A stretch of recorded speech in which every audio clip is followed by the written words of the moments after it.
সুপ্রিয় শিক্ষার্থী বন্ধুরা, তোমরা সবাই কেমন আছো? আশা করি তোমরা সবাই ভালো আছো। এই ভিডিওতে অষ্টম শ্রেণীর জীবন ও জীবিকা বিষয় 101 পৃষ্ঠায় যে সম্মেলন আছে সেই সম্মেলন নিয়ে আলোচনা করব।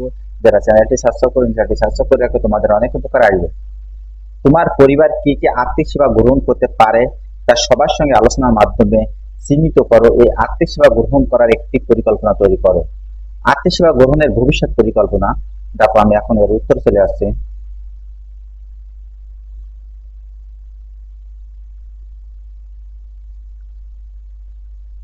আর্থিক সেবা গ্রহণের ভবিষ্যৎ পরিকল্পনা।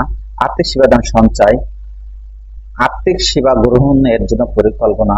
প্রত্যেক মাসে কত টাকা করে সঞ্চয় করবো তা পরিবারের সবাই আলোচনার মাধ্যমে ঠিক করব। 2, তারপর নিকটস্থ ব্যাংকে যাব। 3, ব্যাংকের কর্মকর্তাদের কাছ থেকে বিভিন্ন প্রকার সঞ্চয়ের হিসাবের বৈশিষ্ট্য সম্পর্কে জানবো, যেমন সুদের হার, মেয়াদ ইত্যাদি। তারপরে সর্বোত্তম সময়ের স্কিম গ্রহণ করব এবং অর্থ সময়ের জন্য ব্যাংক হিসাব খুলব। প্রাপ্ত সুবিধা: নগদ সম্পদ নিরাপদে সংরক্ষণ। 2, সর্জিত অর্থের উপর মুনাফা প্রাপ্তি। আপাতকালীন সময় সহজে নগদ অর্থের চাহিদা পূরণ। আশা করি তোমরা এটি বুঝতে পেরেছ।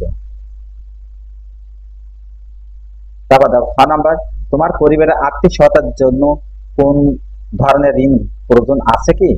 যদি থাকে, সেক্ষেত্রে তুমি তোমার পরিবারকে কোন ধরনের ঋণ গ্রহণের পরামর্শ দিবে এবং ঋণের উক্ত ধরনটি তুমি বেছে নেওয়ার পিছনে কারণ কি? আমি দেখো এখন এর উত্তরে চলে আসছি। হ্যাঁ, আমার পরিবারে আর্থিক সহায়তার জন্য ঋণের প্রয়োজন আছে।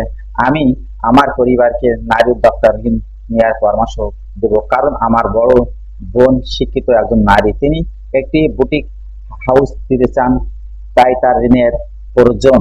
বাংলাদেশ সরকারের দেশের কর্মক্ষম সুবিধা বুদ্ধি নারীদের স্বাবলম্বী করে তোলার জন্য সহজ শর্তে নারী উদ্যোক্তা ঋণ দিয়ে থাকে। যে কোনো ব্যবসায় প্রতিষ্ঠানে স্বায়ত্ত অধিকারী নারী এই ঋণ গ্রহণ করতে পারেন। সেক্ষেত্রে আমার বড় বোন নারী উদ্যোক্তা ঋণ প্রাপ্য হবেন, তাই আমি নারী উদ্যোক্তা ঋণ বেছে নিয়েছি। আশা করি তোমরা এটি বুঝতে পেরেছ। এই অধ্যায়ে আমরা যা যা করেছি প্রযোজকের টিক চিহ্ন দাও। তোমরা এটা যে জায়গায় টিক চিহ্ন, যেমন কি আর্থিক অন্তর্ভুক্তি সম্পর্কে ধারণা অর্জন ভালোভাবে করেছি। আমানত সেবা, বিনিয়োগ সেবা সম্পর্কে ধারণা অর্জন ভালোভাবে করেছি।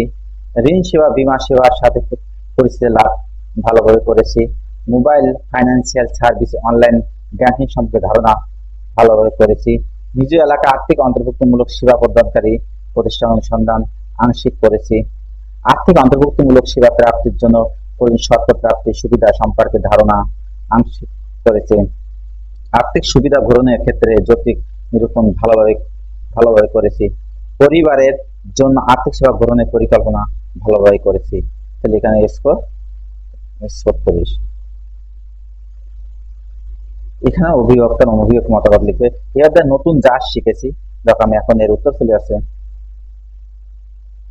এই অধ্যায়ে আমি সঞ্চিত অর্থ নিরাপদ রাখার জন্য বিভিন্ন ব্যাংক হিসাব সম্পর্কে জেনেছি। বিভিন্ন বিনিয়োগের ক্ষেত্রে সম্পর্কে আমি জানতে পেরেছি। এছাড়াও ব্যাংক বা আর্থিক প্রতিষ্ঠান প্রদত্ত ঋণ সেবার ধারণা পেয়েছি। আর্থিক ঝুঁকি হ্রাসের জন্য বিভিন্ন বীমা ব্যবস্থা লাভ করেছি। আবার তাৎক্ষণিকভাবে দ্রুত সহজে অর্থ হস্তান্তরের জন্য আধুনিক মোবাইল ফাইন্যান্সিয়াল সার্ভিস সম্পর্কে জ্ঞান অর্জন করেছি। সর্বোত্তম সকল শ্রেণী ও সকল পেশার মানুষের জন্য আর্থিক অন্তর্ভুক্তিমূলক সেবা গ্রহণ সম্পর্কে বিস্তারিত শিখতে পেরেছি। আশা করি তোমরা বুঝতে পেরেছ। এখানে শিক্ষক মন্তব্য লিখবে। তাহলে আজ এই পর্যন্ত। Thank you everyone.